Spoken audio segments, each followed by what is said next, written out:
Will elevation একটি post অ্যাপোক্যালিপটিক action thriller cinema, মানে আরও একটা ভবিষ্যতের কাহিনী যেখানে আছে মনস্টার অ্যাটাক।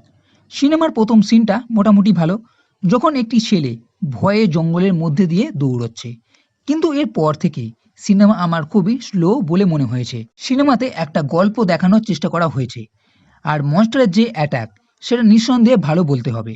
সব মিলিয়ে মোট এইরকম তিনটে মনস্টারের অ্যাটাক আছে।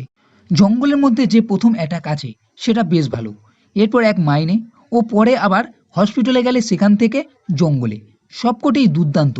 আর এই অ্যাটাকগুলোর জন্যই সিনেমাটা দেখার যোগ্য, না হলে সিনেমাতে তেমন কিছু নেই।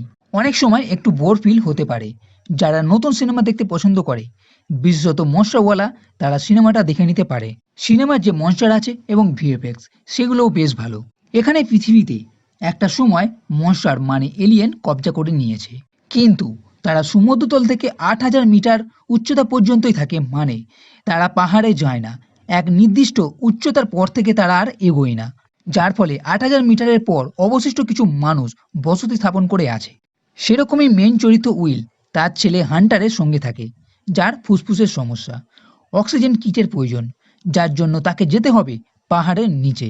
এর জন্য নিনা, যে একজন সায়েন্টিস্ট, মনস্টারদের মারার পদ্ধতি খুঁজছে, আর কেটি নামে একটি মেয়ে, এই তিনজন মিলে প্রথমে নিচে নামে, কিন্তু তাদের উপর মনস্টার অ্যাটাক করে। এর পরের দিন তারা আবার মাইনের ভেতর দিয়ে যেতে গেলে তাদের উপরও অ্যাটাক করে, আর এই অ্যাটাকে কেটি মারা যায়। এরপর উইল একাই পুরনো হসপিটালে যায় অক্সিজেন কিটের জন্য, সেখানেও মনস্টারের উপর তার হামলা হয়। এদিকে নিনা এই মনস্টারদের মারার পদ্ধতি খুঁজে পায়, এক বুলেট তৈরি করে। এরপর থেকে তারা মনস্টারদের মারতে শুরু করে আর বাদবাকি সমস্ত লোকেদের জানিয়ে দেয়। তো এই হলো মোটামুটি সিনেমার গল্প, কিন্তু এই মনস্টারের অ্যাটাক ও বাদবাকি কি হচ্ছে তার জন্য সিনেমা দেখতে হবে। ওভারঅল বললে এই সিনেমা আমার খুব একটা ভালো লাগেনি, একবার দেখার মতন সিনেমা, তাই চাইলে আপনি সিনেমাটা দেখে নিতে পারেন। তো বন্ধুরা, এই ভিডিও যদি ভালো লেগে থাকে তাহলে লাইক আর কমেন্ট করে শেয়ার করো, আর এই চ্যানেলটি সাবস্ক্রাইব করতে কখনোই ভুলবে না। এই ভিডিও দেখার জন্য ধন্যবাদ।